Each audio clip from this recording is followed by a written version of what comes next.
కర్కాటక రాశి వారికి జూలై 17వ తేదీ నుంచి రవి రాశిలోకి వస్తాడు. దానికంటే ముందు జూన్ 16వ తేదీకి మీకు మిథునంలో ఉంటాడు, 12వ స్థానంలో.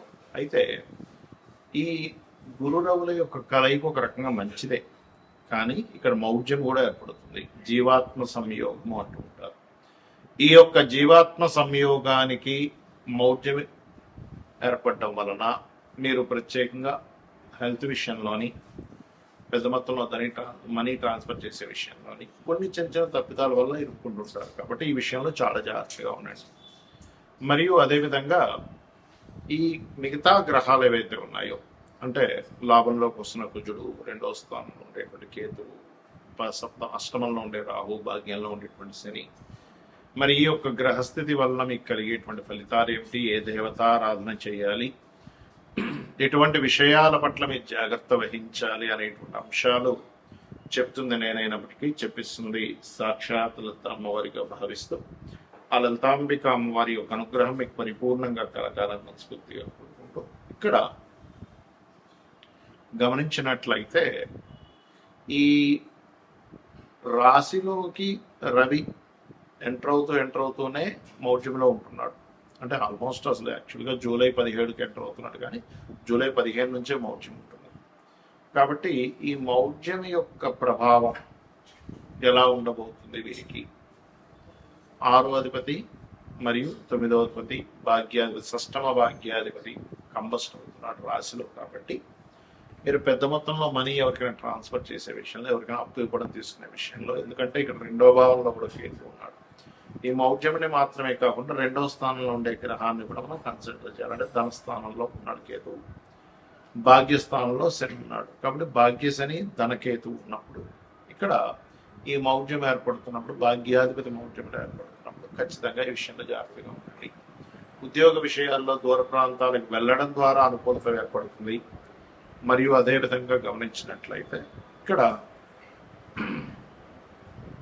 వీటితో పాటు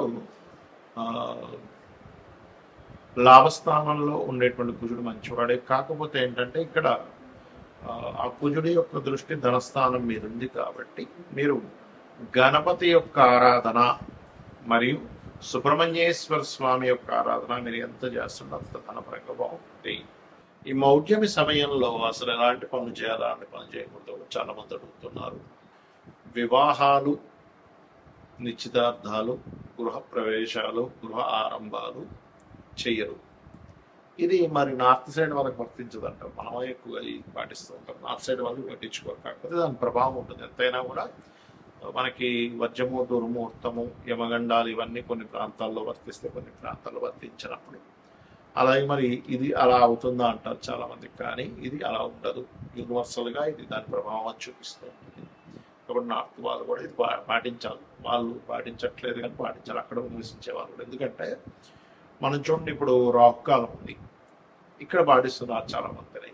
మీరు కనుక తమిళనాడులో కనుక నివాసం ఉన్నట్లయితే ఖచ్చితంగా రాహు కాలాన్ని అక్కడ పాటించాలి.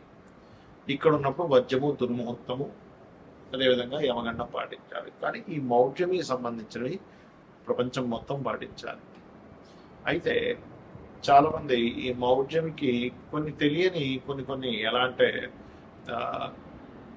రెగ్యులర్గా చేసేవి కూడా ఆపుతూ ఉంటారు. అంటే అలాగా ఉద్యోగం వచ్చింది, ఉద్యోగంలో జాయిన్ అవ్వాలి, మౌఢ్యంతో సంబంధం లేదు, అది మీ యొక్క జీవితానికి సంబంధించినటువంటి మీ నిత్య జీవితంలో మీకు డబ్బులు రావాలంటే కాబట్టి మౌఢ్యంతో సంబంధం లేదు, గుర్తుపెట్టుకోండి. అలాగే రెంటిల్లు మారుతున్నారు, పెద్దగా సంబంధం ఉండదు మౌఢ్యంతో. కాకపోతే మౌఢ్యంలో అవాయిడ్ చేస్తే మంచిది, అంతేగాని పెద్ద దానివల్ల ఏదో వస్తుందని మాత్రం అనుకోకండి.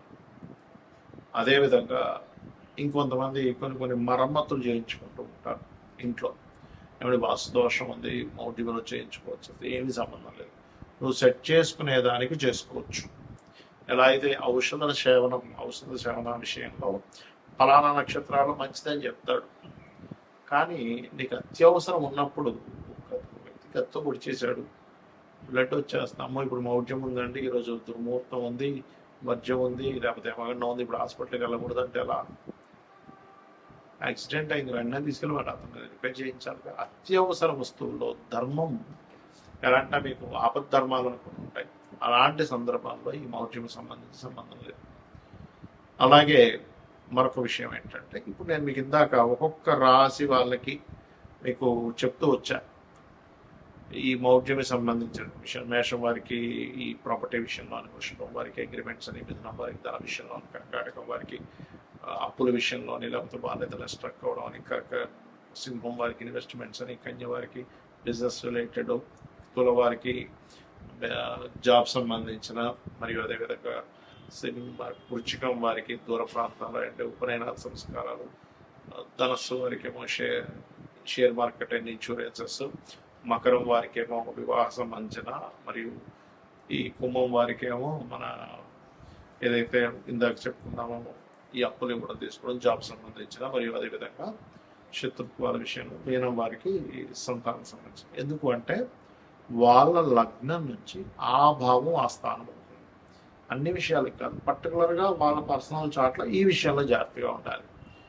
యూనివర్సల్గా జరిగే కొన్ని శుభకార్యాలకు ఎందుకు శుభకార్యాలు చేయరు ఆ సమయంలో అంటే, గురువు యొక్క దృష్టి, శుక్రుడి యొక్క దృష్టి, రవి యొక్క కిరణాల చేత, రవికి అతి సమీపంలో వెళ్ళడం మూలంగా వాటి యొక్క ప్రభావం తగ్గిపోతుంది. వాటి ప్రభావం ఎప్పుడైతే గురువు ప్రభావం తగ్గిపోయిందో అక్కడ కలిగేటువంటివి ఏమిటి, యూనివర్సల్గా జరిగేవి ఏమిటి, బంగారం యొక్క ధర సంబంధించిన విషయంలో బాగా డౌన్ ఫాల్ అవ్వడం ఆ సమయం, ఇంకా విచిత్రంగా ఫ్లక్చువేట్ అవ్వడం ధరల విషయంలో జరుగుతుంటుంది అనమాట ఆ టైంలో పర్టికులర్. అలానే మీరు చాలామంది ఏంటంటే, నేను చాలాసార్లు చెప్పాను, 1 year నుంచి చెప్తున్నాను, బాగా పెరుగుతుంటుంది, తగ్గుతుంటుంది, 50 సార్లు అయినా జరుగుతుంది, డోంట్ వరీ అని. ఇక్కడ చాలామంది చేసే మిస్టేక్ ఏంటంటే, వాళ్ళ జన్మజాతకాలలో రవి గురువులు పాడైపోయి ఉంటే తెలియక వద్దు బంగారంలో ఇన్వెస్ట్మెంట్ చేస్తున్నారు. దానివల్ల తెలియకుండా హైలో ఉన్నప్పుడు కొనడం, తగ్గినప్పుడు అమ్మడం జరుగుతుంది. కాబట్టి నేను చెప్పేది ఒకటే గుర్తుపెట్టుకోండి, ఈ బంగారం విషయంలో కూడా ఈ మౌఢ్యము ఫ్లక్చువేషన్స్ ఇస్తుంది. రవి గురువుని కంబస్ చేయడం వల్ల. అదేవిధంగా మరొక విషయం ఏంటంటే, ఇది జల సంబంధించిన విషయాలు, సునామీలు ప్రపంచవ్యాప్తంగా కొన్ని ఈ ఆరోగ్య సంబంధించిన విషయంలో కూడా దీని యొక్క ప్రభావం పెరగనుంది ఈ కంబస్ట్ వల్ల.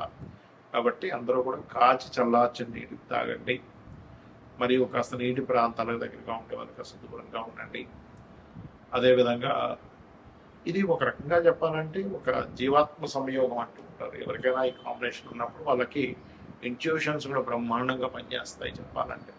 ఒక డిగ్నిఫైడ్ నేచర్లో కూడా వెళ్తూ ఉంటుంది. కాకపోతే ఏంటంటే, మనకి యోగము అంటారు జ్యోతిష్ శాస్త్రంలో.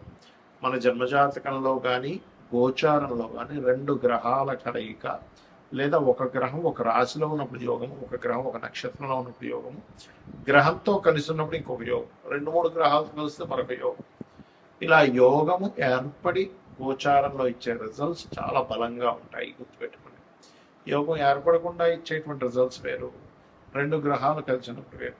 కాబట్టి మీరు ఏం చేస్తారంటే, మీకు జన్మజాతకం తెలియదు, అసలు ఏం చేయాలో అర్థం కావట్లేదు, మీ డేట్ ఆఫ్ బర్త్ లేదు, అలాంటప్పుడు కూడా ఏం టెన్షన్ పడకుండా సూర్యనారాయణమూర్తి యొక్క ఆరాధన, లలితా సహస్రనామాలు, వీలైతే లలితా సహస్రనామాలు సూర్య భగవాను చూస్తూ ఓం భానుమండల మధ్యస్థ భైరవీ భగవాన్ నమః మంత్రం చేయండి, అనేది తెలబాగుంటుంది.